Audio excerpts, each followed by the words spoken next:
Vegas sports teams have done very well, and that's why people are moving here.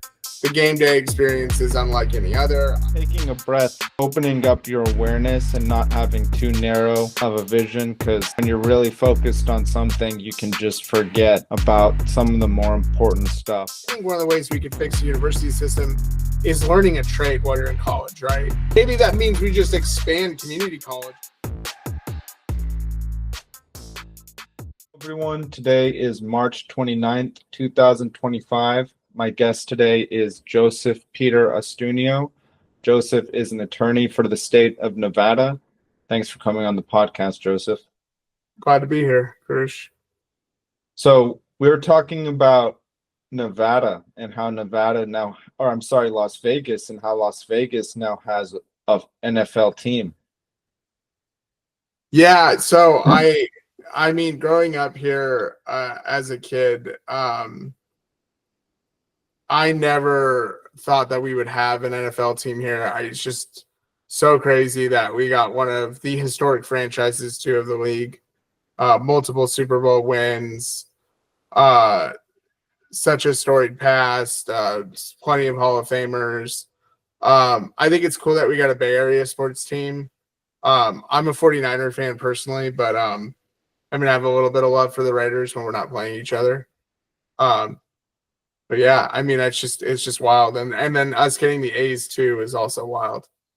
When did that happen, the A's? The A's happened, I think it was last legislative session. So that would be, what year is it? It's 2025. So it would have been in 2023. I think they had a special session to do that. I'm not sure. I didn't really follow it as closely as the NFL one.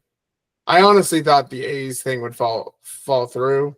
I thought it would eventually fall through. So I'm still not completely convinced that it's going to happen, but I mean, it's getting closer every day.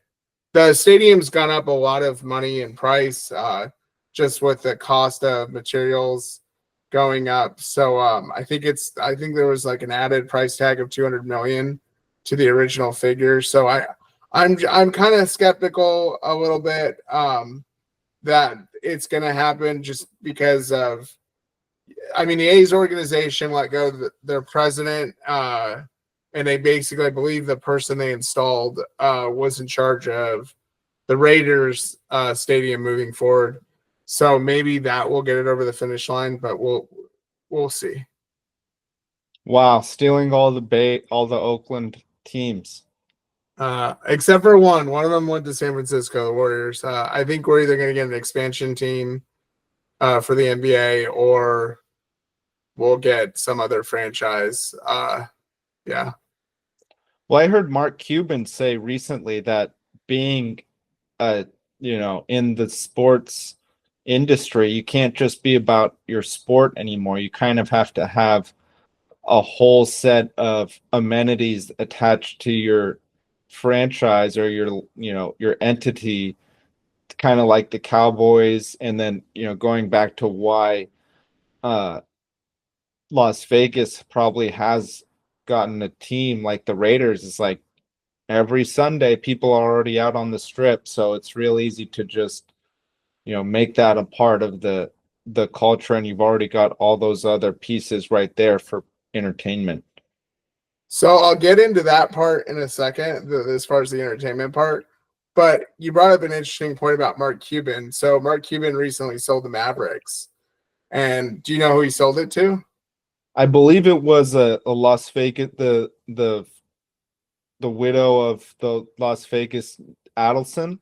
Yeah, so they bought it, and now the new rumor. So originally, Marion Adelson and the family basically sold, and I don't know if they did it before Adelson died, the original owner, but basically they sold the Venetian and moved to Texas. And they did that because obviously Texas doesn't have income tax, and there's some tax benefit. I mean, that is a better business state overall than Texas, as far as taxes and stuff. But their goal was to open a casino in Texas. And the legislature in Texas basically decided They just didn't pass anything. And I think Merriam's goal by buying the Mavericks was to basically, well, I don't think that. There are people that have speculated that she bought the Mavericks to move them to Vegas because the legislature in Texas has kind of kicked the football down the road as far as whether or not they're going to approve gaming, because that's originally why they went there, was they wanted to open a casino, and there were indications that Texas was going to allow that to happen, but for whatever reason they've tabled it and it keeps getting tabled. So now the rumor is the reason they traded Luka to the Mavs is so that the Mavs can tank, and then they can be like, well, we want to move to Vegas. So that's a rumor. I don't know if that's true. I think that story is a little wild to me, although the Luka trade is very problematic. Obviously, I don't think the Lakers I think the Lakers basically robbed the Mavericks in getting Luka. I don't really see what Dallas got out of that trade that was good. It's that trade, I mean, it was memed so hard. You had other companies actually like memeing saying at least we didn't trade Luka, like these random companies that had nothing to do with basketball, and then just, Mark Cuban also making comments, various like, saying to Bill Gates, what if someone traded away Windows 11 for, Windows 7 or something like that. It's I can't imagine that was purposeful though, because even if you move to Las Vegas, like, but you're still gonna want Luka, aren't you? If you think that he's gonna be a great star. I mean, and now we can get into the entertainment aspect of it. Like, the Vegas sports teams have done very well, and that's why people are moving here. The game day experience is unlike any other. I recently went to the stadium in LA.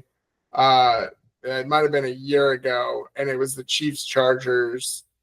And I walked away very unimpressed with that stadium. It reminded me of just a much more.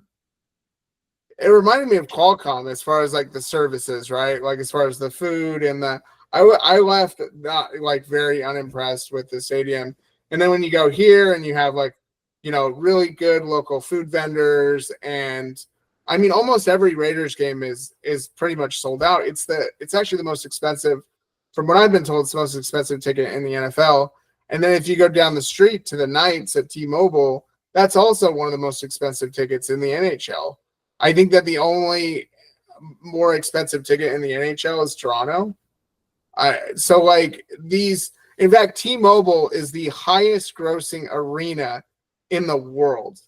It grosses more money than Madison Square Garden, which is very interesting because Madison Square Garden actually hosts the Rangers and the Knicks. So like to basically bring in that kind of revenue is very interesting. That's why I think, well, and does T-Mobile, you only have one team NHL playing in there? We only have the NHL, but like as far as entertainment, it is booked out. They basically are one of the busiest arenas in the United States. There's rumors that if the NBA does come here, they're going to build another arena. In fact, there's plans that are moving along. I believe it's along like kind of the north end of the strip, I believe. I'm not 100% sure, because there's also a plan kind of out near like Blue Diamond area, but across the freeway. I always forget that there's a hotel on that side. But anyways, there's a rumor that they're going to build an arena out there too. So there was two competing arena plans to bring an NBA team here, but I just don't. I mean, I could see why T-Mobile is so booked. That might be the reason why, as far as like concerts and other stuff beyond hockey. But also the hockey schedule is long. Hockey is a lot of games. I want to say it's like 80 plus games for hockey season. I'm not 100% sure on that, but it's one of the reasons I don't get season tickets. Is it's hard. It's hard to go to all the games. It's a big commitment. Huge commitment. You have to really care, and especially if it's not some of the cheaper tickets, like Chargers. I mean, you could go to a game and it's like $70.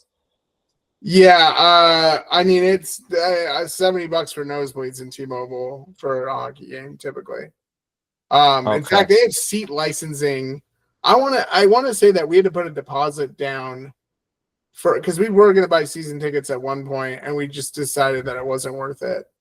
But I heard that T-Mobile has seat licenses, just similar to the NFL. What does that mean? Basically, it's like a PSL. I think you put like I think you get that money back when you like cash out, but then I don't know. I don't know all the details. I'd rather not What's a speculate. PSL? PSL, like a personal seat license, I think that's what it stands for. Yeah, Like where you have to put money down on the seat plus the ticket price. And I don't know if you get that back when you decide not to be a season ticket holder anymore. The got PSL. it. Yeah, that's how they fund a lot of the NFL stadiums. Really? Yeah, it's those PSLs. Okay. They are Personal they, seat license, I think is what, yeah. and so that's for like life until they give up their season seat holdership. Yeah. Wow. What a crazy thing. The like industry of sports and the fact that like most people look at sports as something for entertainment, but then you have like people who are really generating revenue and making, look at it as a business. It's really different. It is.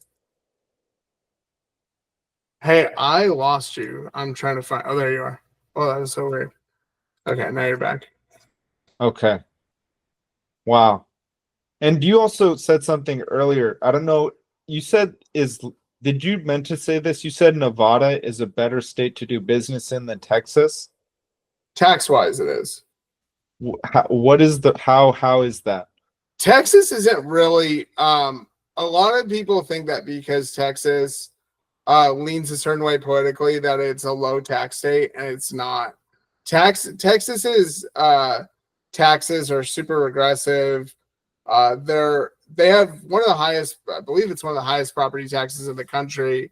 Um, Before Arnold Schwarzenegger, that was way back when, really raised taxes in California. Texas and California were kind of like almost the same with the school tax and their property taxes as far as like total tax contribution when they do those like figures of like how much it costs to live. But yeah, Texas isn't, in my opinion, a better business state tax wise than Nevada. Nevada has fairly low property taxes, and we also have no state income tax, very similar to Texas. Um, I'd have to look at Texas's sales tax. I'd imagine that they tax food, and we don't in Nevada. We only tax hot food, similar to California, I believe. Don't take that as scripture, but yeah, Okay. yeah. I would say the only reason that Nevada loses out to a lot of companies to Texas is because we can't give away free land here because of most of the land in Nevada is government owned. So it's hard. Like we don't have a lot of space here left in Las Vegas to basically say, oh, here, we'll give you like, X amount of acres to build your facility. In Texas, they can do that. Okay. And I guess that kind of moves to another question. Well, before I move on, and Yeah. how do you compare Nevada to California or New York as far as business and taxes? I mean, I think we're very competitive. I think the missing piece is the university system. Like California really dominates most states as far as innovation, new businesses, startups, tech, because they've built the best university system in the history of the world. And I mean, Really? there are private universities that also contribute to that. Stanford, USC, some of the Catholic schools like University of San Diego contributes to a lot of San Diego, whether it's engineering, whether it's law. But yeah, the UCs and the Cal States are by far the best public university system in the world. I don't think anyone can name a university system that even comes close. Really? I mean, yeah. Oh yeah. Most I mean, definitely. I always tell people, like, when we went to school, the price of education was rising, and it definitely, I mean, from my first year to my last year, it rose pretty substantially, which was really crazy to see. But Tuition or cost of living, like housing. tuition, Oh, I okay. don't feel like cost of living. I mean, you don't really spend too much in college as far as cost of living goes. I guess you pay for rent.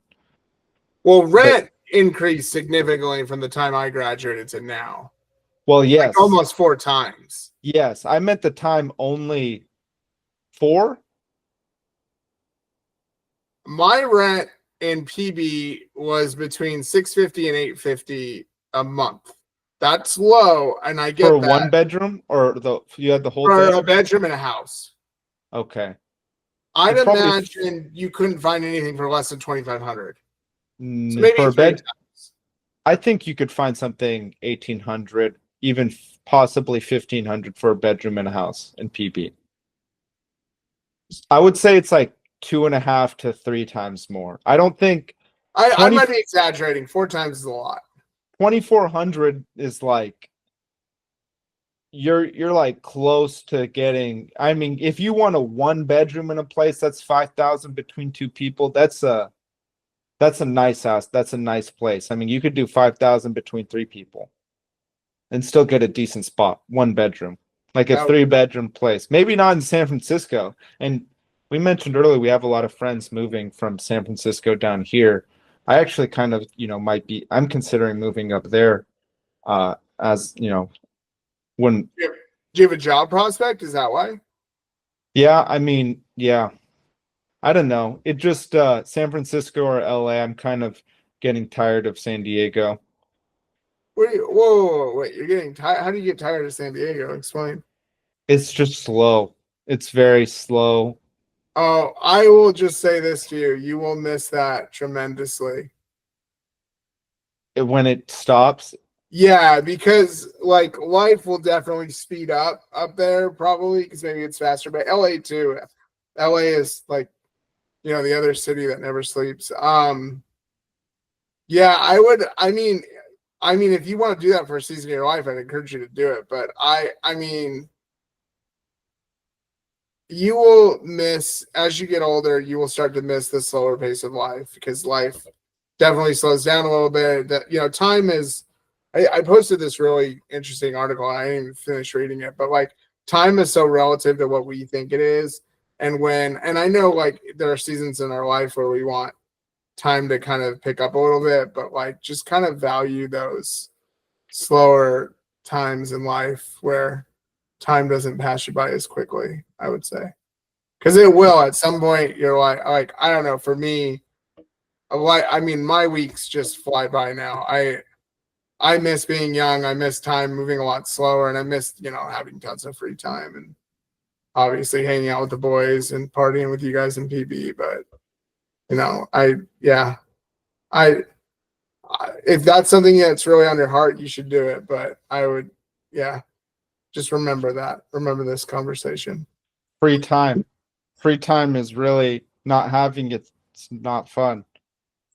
Yeah, not having it. Well, I love being busy, but like I mean, time moves so much faster when you're like just so busy. And yeah, I wish time would slow down a little bit. I try, when I come down to California, I mean, it's like a light speed. Like I never get a chance to enjoy it. It's hard to relax. I mean, as you get older, it becomes harder and harder to relax. You just like there's always something that needs to get done. You're an engineer. I'm sure you're really busy with tons of projects. Like there's always something you could be working on.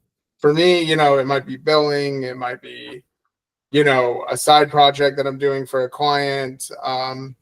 Yeah. Yes. And yeah, taking a breath is definitely important. Making sure, opening up your awareness and not having too narrow of a vision, because I think when you're really focused on something, you can just forget about some of the more important stuff. Especially like if you do it for a little bit of time, you're all right. But then if you just go through that way for a long time, then you blink and it's like a year later or something. It's crazy. Yeah, I mean, and it's hard. We're still pretty young. I know I'm a little older than you. I'm 36. I just turned 36. But like, I mean, there's certain things we need to prioritize in our life, like relationships, with friends, with loved ones, significant others. And it's hard to do those things when you're just so busy all the time. Yes. Are you do you have any free time, or are you keeping mostly busy? We're short staffed right now at work. We were 2 down, now we're only 1 down, but my boss just had a kid, and so she was gone for a while. And now and then one of the people that we hired right around the same time I was hired decided to leave. And so for a while there, I've taken on a lot, and it still really hasn't slowed down. But yeah, I mean, hopefully once we get somebody hired and trained, I could take a little bit of a step back and have some more free time. I'm actually probably going to enroll in an MBA program here that Robbie Bopari actually introduced me to. University of Illinois has an MBA program through Coursera, and it's only like 24,000 for the entire MBA. Wow. Yeah, so and that's something I've always wanted an MBA. I was gonna do one in law school, and they wanted me to take the GRE and GMAT, and I was just like, I just took the LSAT. Like I'm not gonna deal with this. Like I got enough on my plate. Law school is a lot, so it just really wasn't. Yeah. The GRE's like done, right? Like no, do colleges still want the GRE? I think I think a lot of the anti entrance test, like the way it was going, is going to start to go back. I know that they were trying to get rid of the LSAT for law schools. I still think that's preposterous. If the LSAT wasn't so good at being a good indicator of whether people can pass the bar exam, if it wasn't a good indicator of that, I think that law schools would have a better reason to get rid of it. But I think a lot of law schools would like to keep it, because if they start letting in all these kids who don't have LSAT scores, who take the GRE instead, or whatever entrance exam it is, they're kind of putting those kids at a disadvantage, because they don't know whether or not they can pass a bar, or it's just that it doesn't really make sense for them in the large scope of things. That makes sense. I mean, is there a shortage of lawyers? There is now. There is less people taking the LSAT, and there's less people applying for law school now. That's a good. It's the same thing with doctors too. I mean, it's there's no. Being a doctor is very important, and we don't want people who aren't trained. But the criteria for becoming, and we know a few doctors, they put their like life's effort into being a doctor. I mean, Robbie's in medical school right now, Robbie Bopari, and I mean, I won't get into specifics, but like he's broken down the numbers for me, and it's more lucrative in my opinion. This isn't his opinion, but to go to PA school. Oh yeah. Just because some of our doctor friends, they make so little in residency, which I don't understand how that's even justifiable. Like if it were lawyers, that would have been fixed decades ago. Like there's absolutely no way. It makes no sense. The fact that they're making like 50% of what law students do. I mean, I'm just ballparking like the percentages, but like they make, I think on average, was it like 40,000 a year as a resident? Like lawyers typically make, I want to say the average coming out of Boyd Law School here in Las Vegas is like around 90,000 a year, which is kind of low. You probably should be making around 120 coming out of law school, I think. But also, you need to be trained. Often paralegals are probably more skilled than attorneys coming out of law school. But anyways, I digress. Well, I mean, you bring up a good point. I mean, this is, it's a bend or break type of situation. I feel if that system can't bend, can't, change it up so that being a PA isn't, I mean, it should be like becoming a PA shouldn't be debatably more profitable than becoming a doctor. And it just shouldn't be such a, like, if there's a shortage of doctors, that's a big deal. I think it's, we can't just, and not only that, like I said it earlier, like, and now we're seeing a bunch of federal funding being cut from schools, which is very likely going to affect medical schools. And it's just the system, the whole medical school system of how it seems students, go through undergrad, take their MCAT. It's an MCAT, right? And then No, the MCAT's before. Are you talking about after medical school or during medical school? Before. Yeah, it's before. Yeah.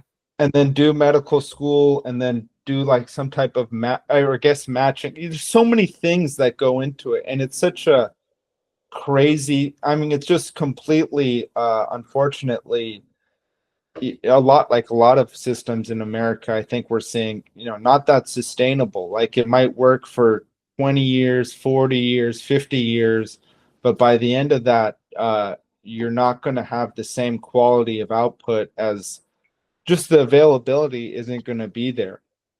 Absolutely. You're 100% right. They also need to fix the amount of residencies too. I don't know if that's ever been addressed, because now we've got a lot of medical schools opening, but I don't know if they're adding residency programs. Really? Yeah, I mean, this was an issue somebody raised to me probably like 5-6 years ago, but the one thing they didn't do with Obamacare was increase the number of residencies, because I believe that they're federally funded. I'm not 100% sure on that, but yeah. So hopefully, I don't know. It's a very complicated thing. And then we go into, I mean, we don't necessarily need to go too crazy, but a lot of changes in the government and political sphere around, specifically around how the government spends money. Yeah, I honestly don't think there's going to be too many changes. I think that the current administration is trying to basically, they want to prioritize what they want to prioritize.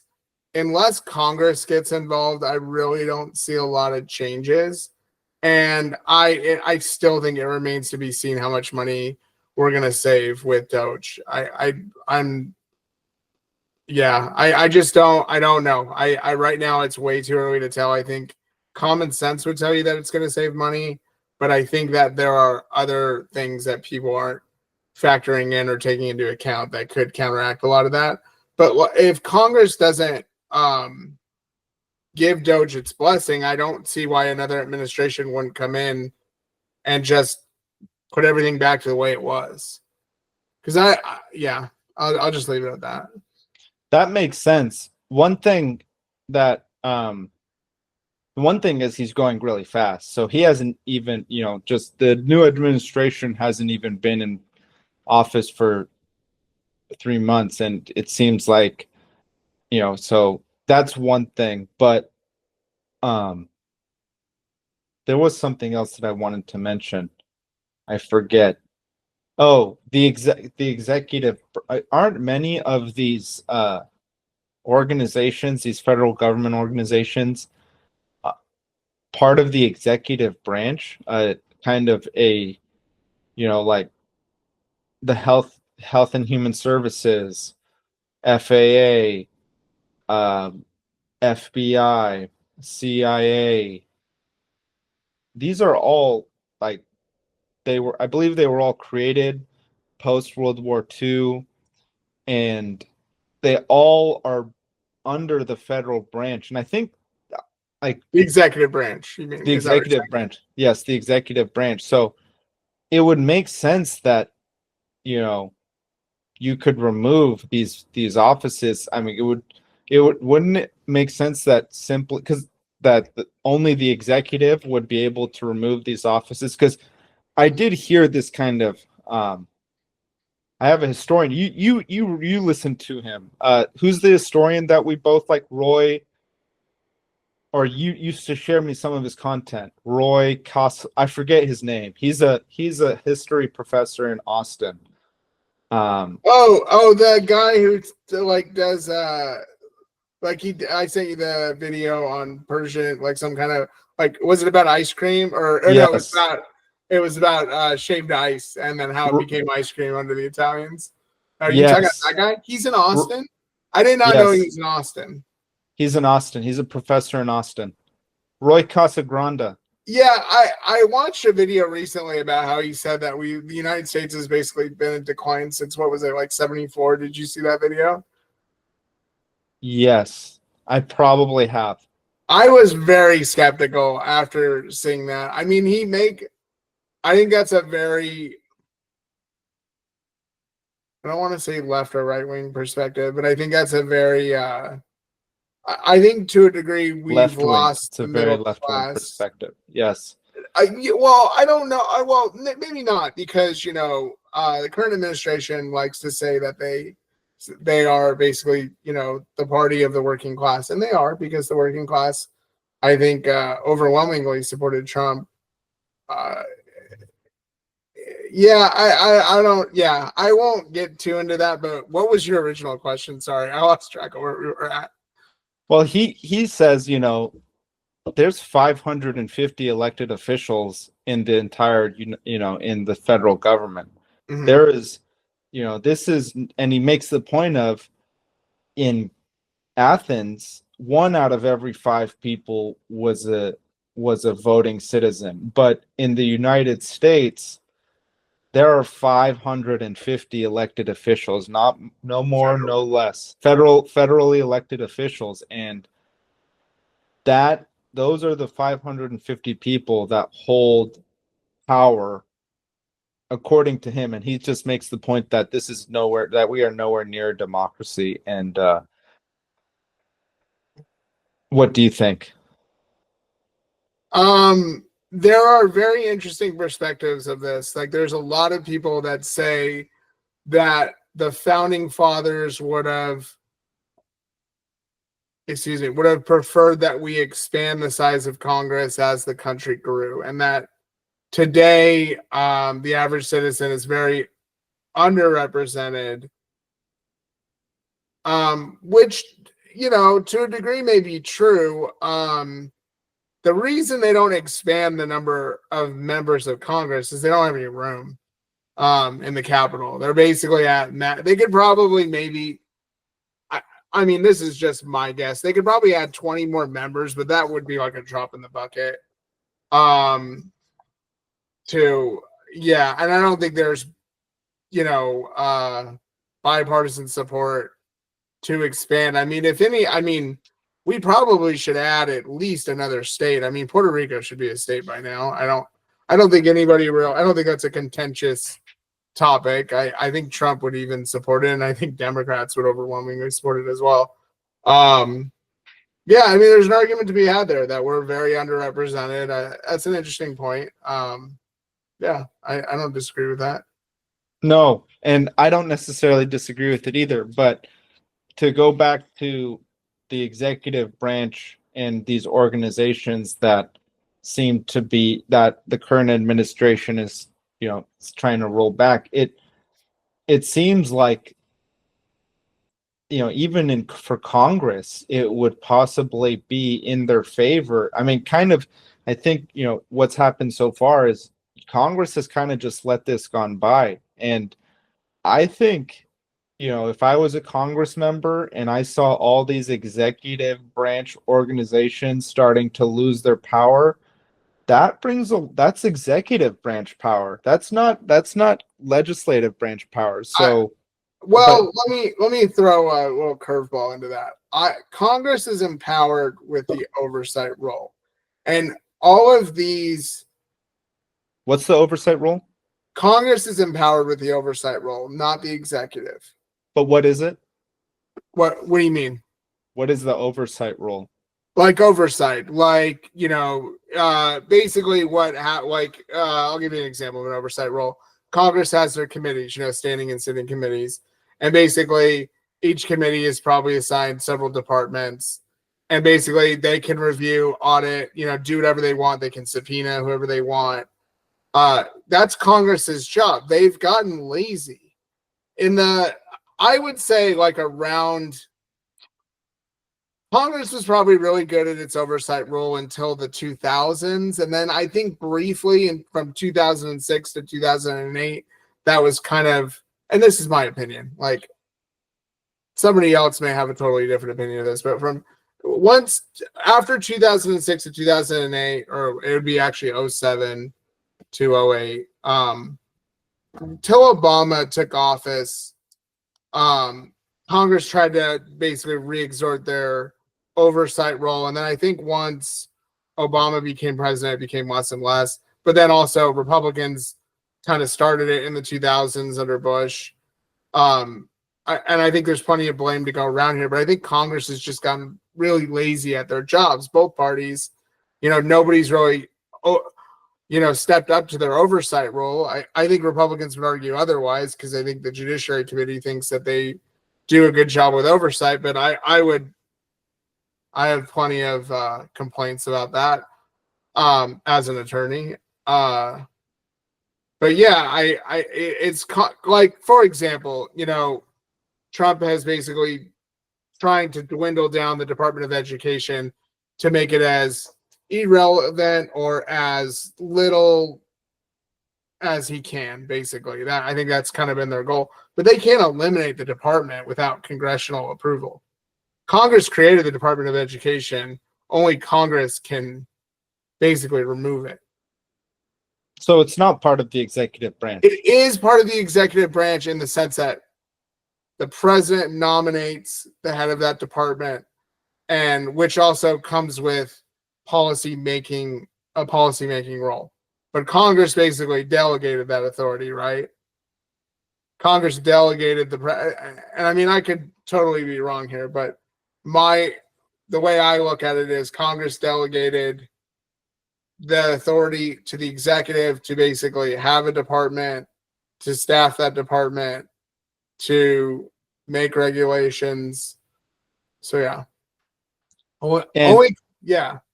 Only Congress can basically eliminate the Department of Education. That's just an example. Got it. And even you explaining it, it seems to me it would be in Congress's favor for most of these departments to be dismantled. I mean, if you're I don't know about the personal incentives of various politicians, but if you have this department which takes funding and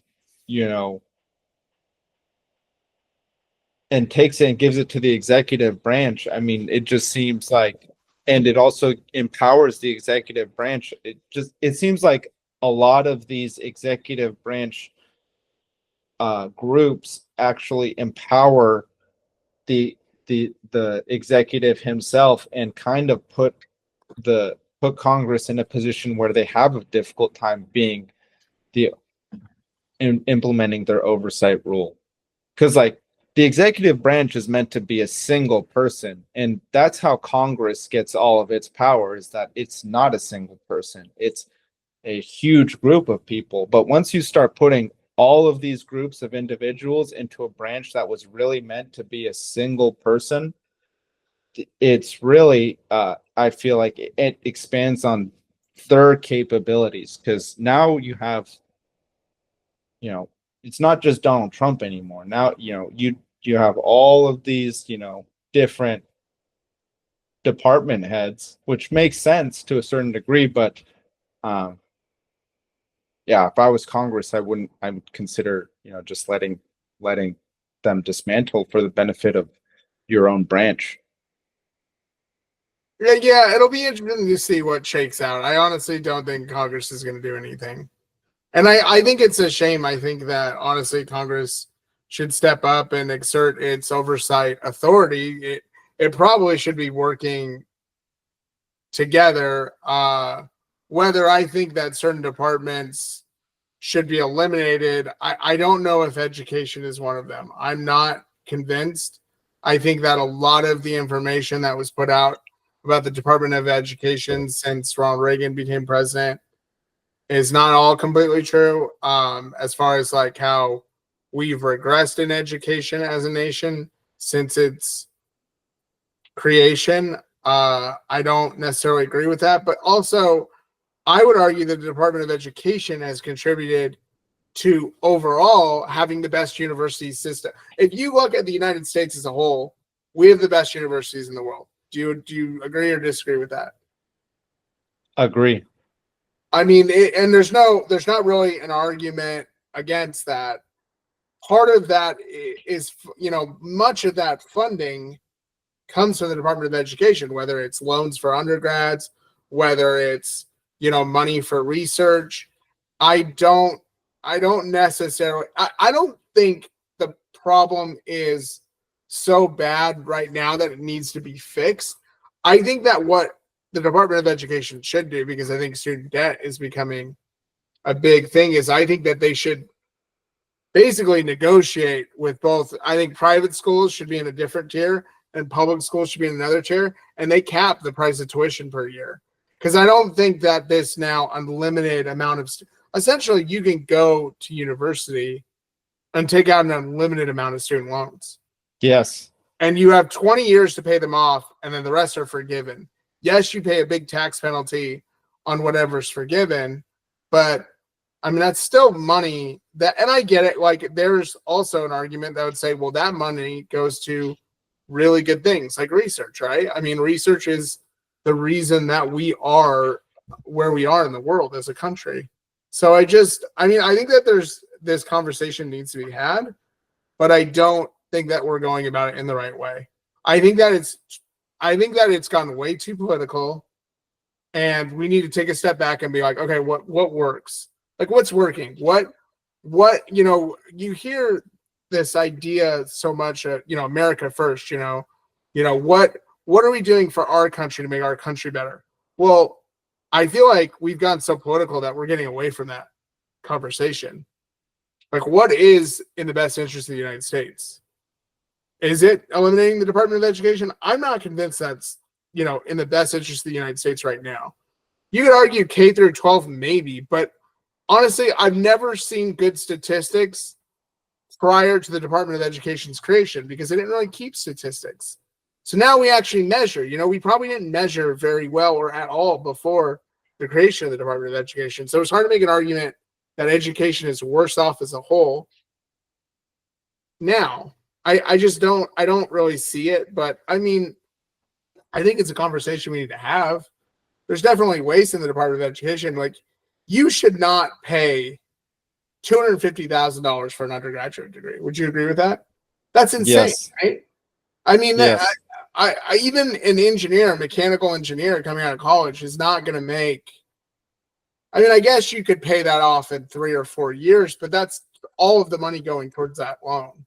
I just don't think the Department of Education should be funding a $250,000 undergraduate degree loan. I think that's now graduate school. That's a whole nother conversation.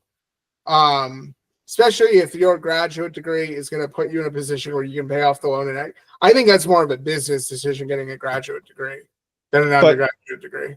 If it's a business decision, why is it a federally funded loan? I mean, that's kind of another thing that takes 5 years for you to do and takes you out of the market. So now you're no longer working for a company. You're no longer making money. Instead, the taxpayer now has to fund your business decision.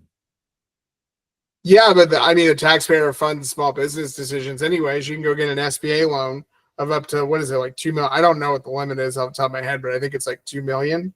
You can go get an SBA loan for $2 million. Should the taxpayer subsidize that?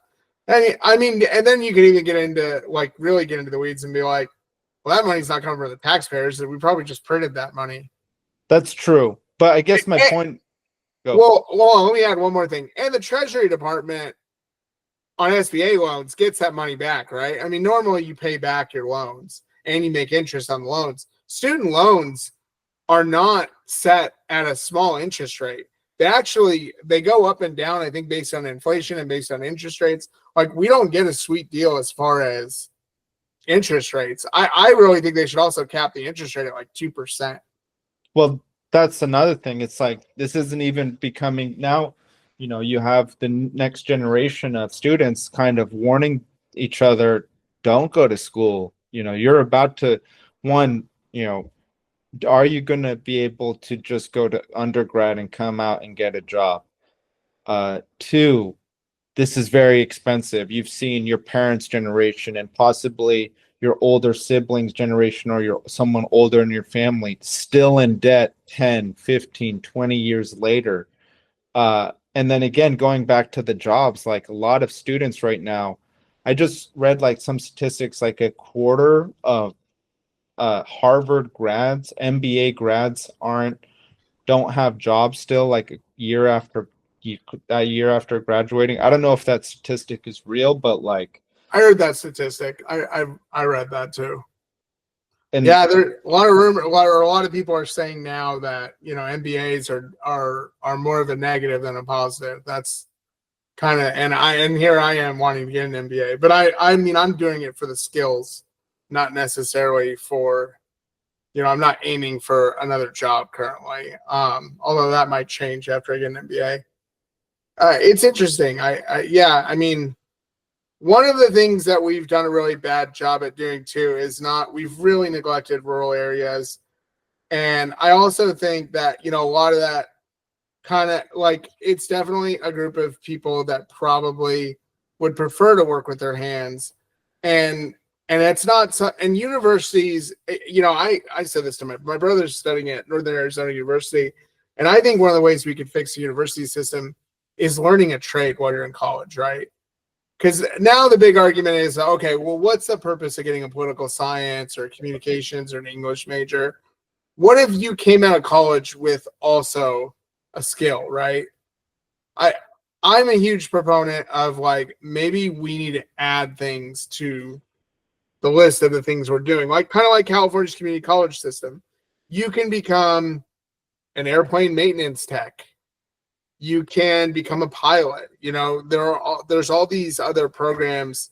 You basically can come out with a skill in community college. And maybe that means we just expand community colleges, but we also need to allow student loans for some of these like private programs, like, learning to be an auto mechanic or, just a lot more jobs where people work with their hands.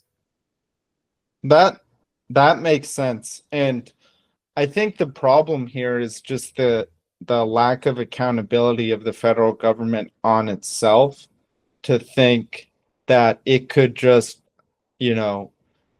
increase the debt by nearly 100% in 4 years, be at over $1 trillion of deficit annually, and just that, everyone's just going to let it slide. Like, Yeah. It's really shameful. And I mean, as I think a lot of people are going to start hurting when a lot of everything, these tariffs, the prices of goods start to increase, the prices of houses start to increase.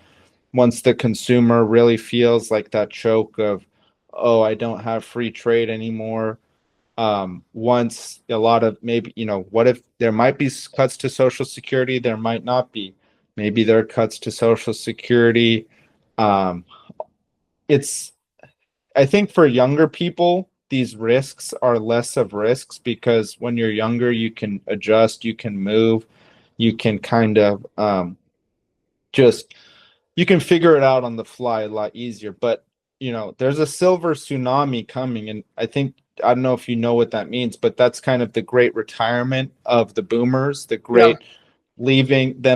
And I know that, a lot American boomers there's a cohort of them that are very rich, very well off, very good for retirement. And then there's another cohort which is nearly broke, and they rely heavily on Social Security and aid. And so this cohort of people is in a really tough position, and it's, it would not be easy these next 20 years. I think if you're relying on Social Security, you don't have savings, you don't have any assets built up, maybe you don't have your family there, any children or anything, or even someone else. Adjusting to what's going to come, I think, is going to be very tough. And I just, I'm not sure. What do you think? Peter Zahan has done some really interesting writing and some videos on this. He's a geopolitical scientist, but he talks about how basically this is going to be the biggest transfer of wealth in the history of the United States. And I hate knocking on the boomers, but this is a generation that has essentially demanded tax cuts and increased services all at the same time, and have basically left their children in a really sticky situation, right? We do not have the same opportunities our parents did. College is exorbitantly more expensive than it was for them. I mean, you could basically have a job in college, pay for tuition, and afford rent. I mean, that is not realistic for almost anybody. I don't care where. I don't care if you live in Manhattan, Kansas, and you go to Kansas State.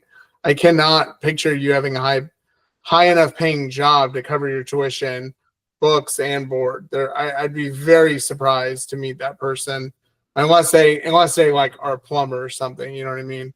Or like a skill. That goes back to the skills thing that I was talking about. I think, yeah, it's all interesting. I would really like to see this administration move towards fiscal restraint, but that also requires not lowering taxes. And I'm not here advocating lowering taxes or raising taxes.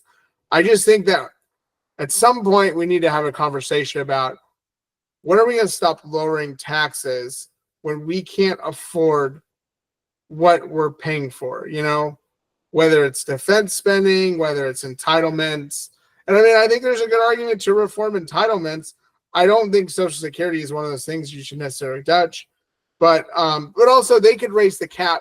There's a cap on Social Security tax, and I don't know what it is off the top of my head. I think it's like 120,000. If you make more than 120,000, you're basically, your Social Security tax is capped after that. So whatever you make after that isn't taxed on Social Security.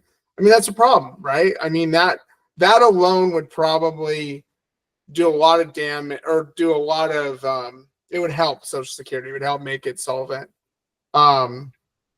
Yeah, I mean, there's a lot of issues going on. And I mean, you mentioned tariffs too, and I feel like tariffs are artificial, and they're not going to make America more competitive over the course.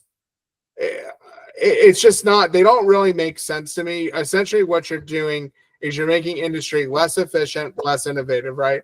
The only way American manufacturing comes back and is strong is if it becomes more innovative and more efficient. That is really the only. I mean, you're essentially returning to an economic policy that is super destructive, made the Great Depression last a lot longer than it needed to.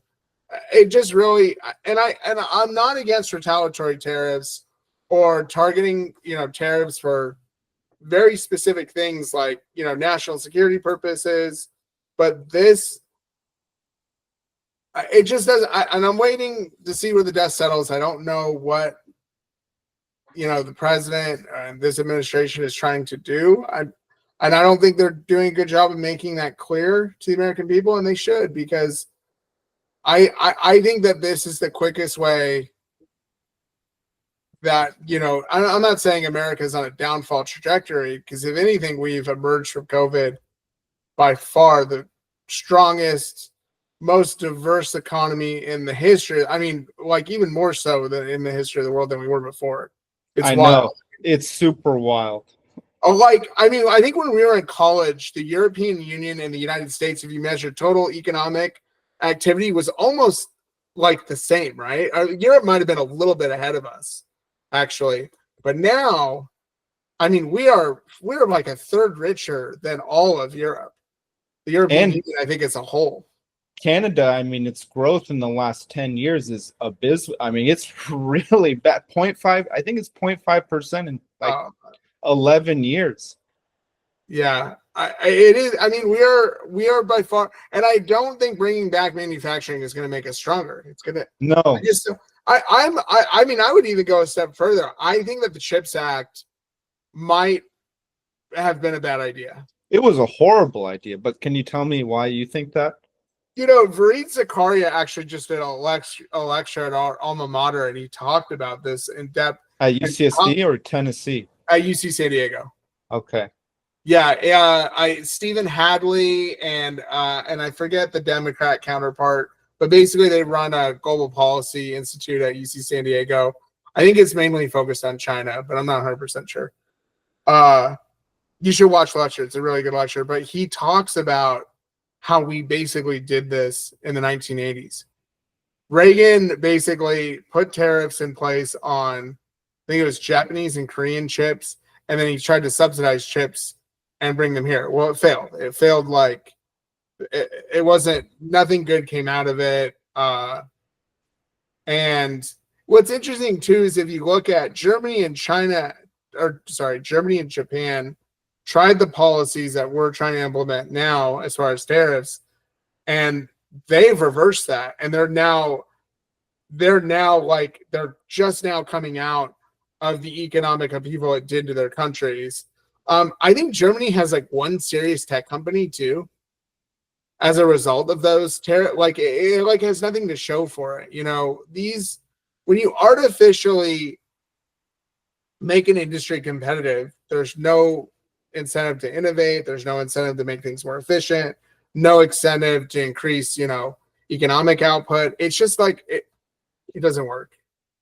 It doesn't, and I agree. And it's not like, I mean, this administration has brought up like the 1900s and the late 1800s. Like, this was a novel country, not tapped into, a bunch of resources. The two, companies that really came out of that was a steel company and an oil company. So it's like, it's not like that's just going to happen again. It's not like you just came onto this huge, abundant piece of land and are able to take the resources and become the richest people in the world again. Like, there was a very specific reason that the United States became a superpower in the late 1800s and the early 1900s, and it really had to do with geography, resources, just the amount of land compared to the amount of people there. And so, and then this administration has mentioned tariffs as being a reason. I mean, tariffs, I agree with you. It just doesn't seem like it would do anything very helpful. Now, maybe retaliatory. And again, to go back to another point you made, like, I kind of said this about this like a while ago. Like, I don't know about other countries, but the US has like an army of coders, like an army. Like, I don't know if that will be useful with AI. Maybe with AI, loses, use, but there are a lot of really educated people in this country, and that came from that education system that you mentioned. And the result seems to be we're really economically powerful. But I think the biggest thing right now is the wealth distribution. And so even if our economy is really strong, even if like we are somehow came out of it way better, I think the one thing is there are still a lot of people who feel like they're not on the upper echelon of that. Like, there's a widening of the gap, and the lower half is becoming bigger, while the upper half, probably not a half, maybe like, I don't know, upper 20% is, getting a lot richer. Yeah, I mean, I think we have a tax policy now that really favors the rich. And I don't know if that, I mean, it's hard to sit here and call balls and strikes, but it would seem, if you look over the course of history, if you look at tax rates, from the 1950s, following a pretty liberal administration under Roosevelt and later his vice president, Eisenhower kept those high tax rates in place. I think it was a 90% tax rate, an 80%, and a 70%. And Reagan eliminated that when he became president. Reagan was the only president we've ever had, I believe, that paid that 90% rate when he was an actor in Hollywood. I'm I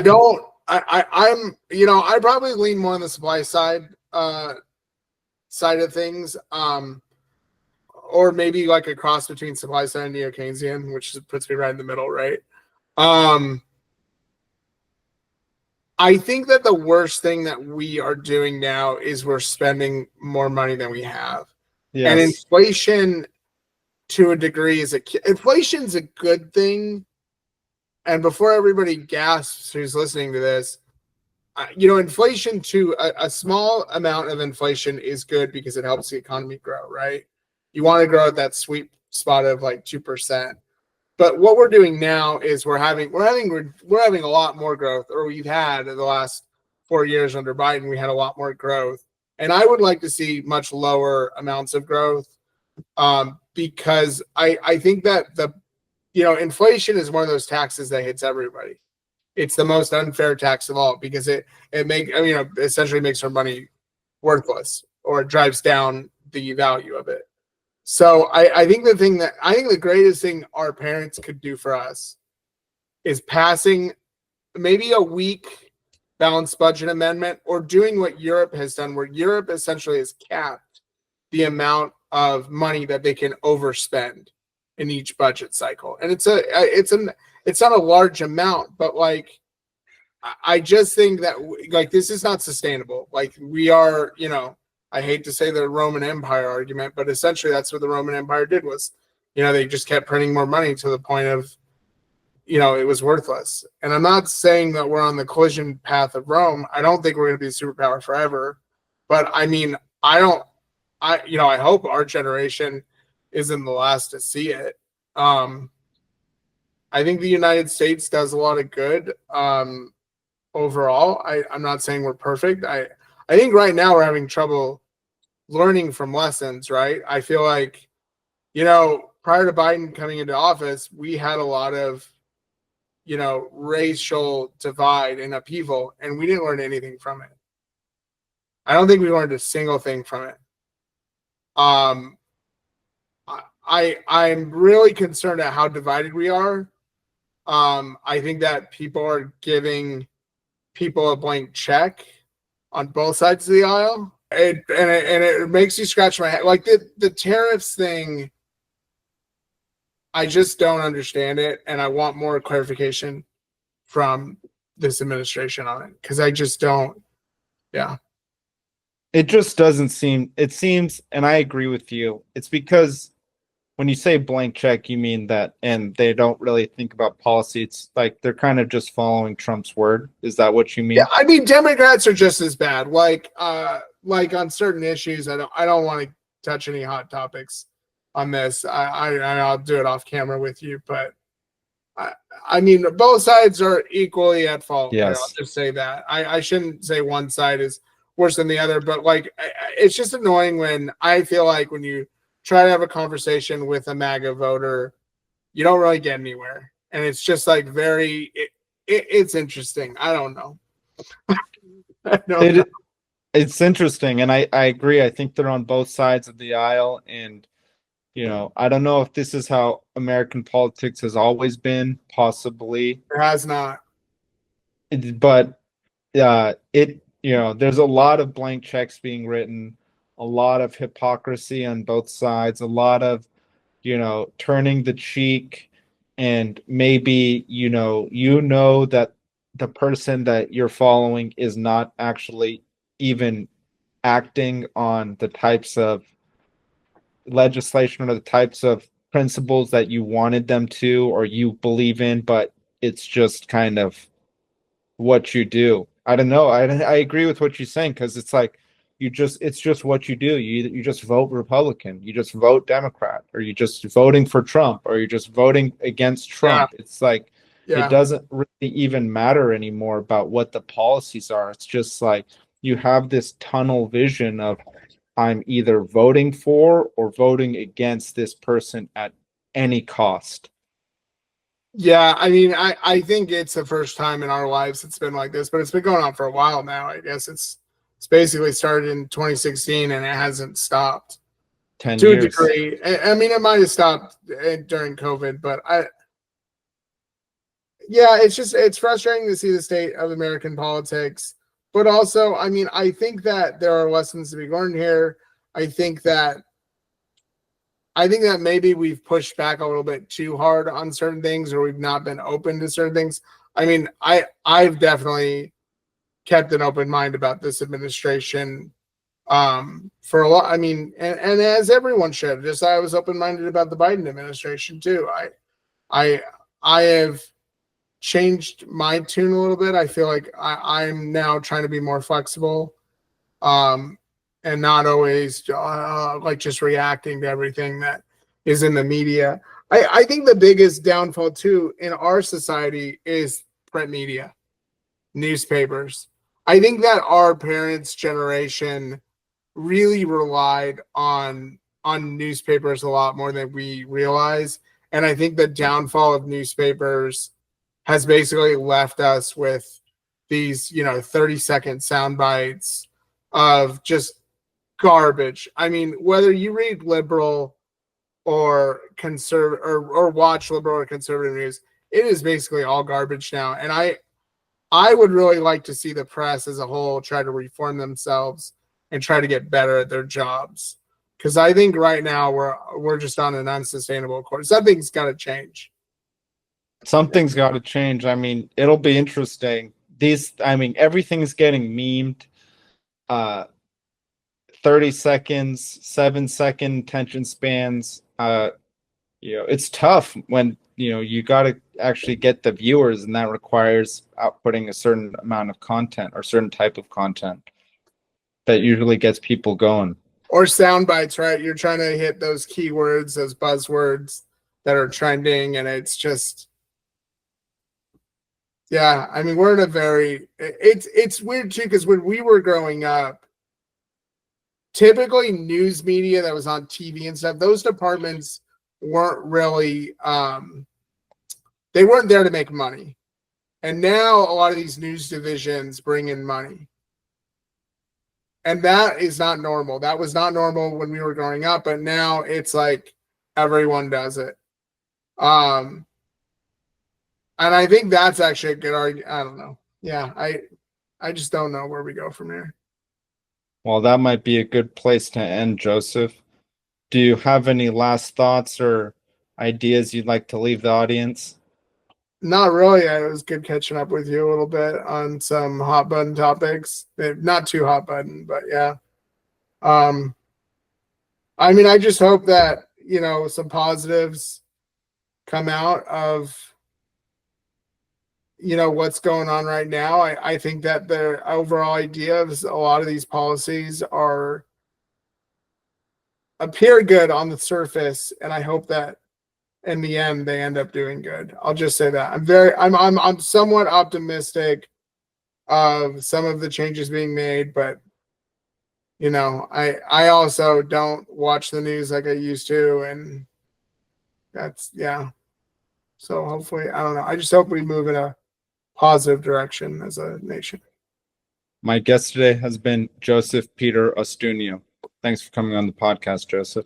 No problem.